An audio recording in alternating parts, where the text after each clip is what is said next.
اليوم استقبل صاحب الجلالة الملك محمد السادس نصره الله بالقصر الملكي في الرباط السيد فوزي القجع الوزير المنتدب المكلف بالميزانية رئيس الجامعة الملكية المغربية لكرة القدم، وعينه جلالته رئيسا للجنة كأس العالم 2030.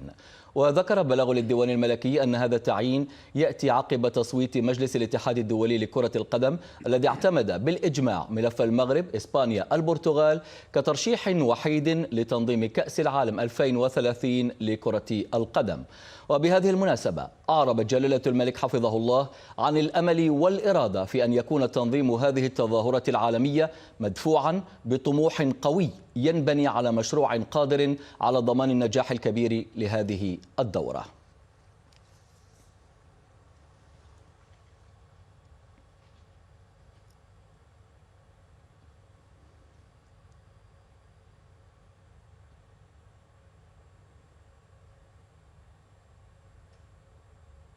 ونتابع اللحظة تصريح السيد فوزي القجع الذي عينه جلالة الملك رئيسا للجنة كأس العالم 2030.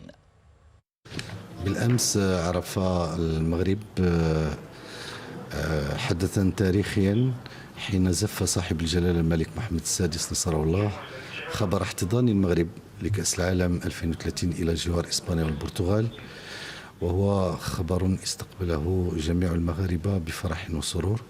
الآن هذا التتويج وهذا الاحتضان تاع التظاهرة العالمية تعتبر تتويجا لمسار تنموي قاده جلالة الملك نصره الله بنظرة استباقية وحنكة استثنائية لمدة أزيد من عقدين.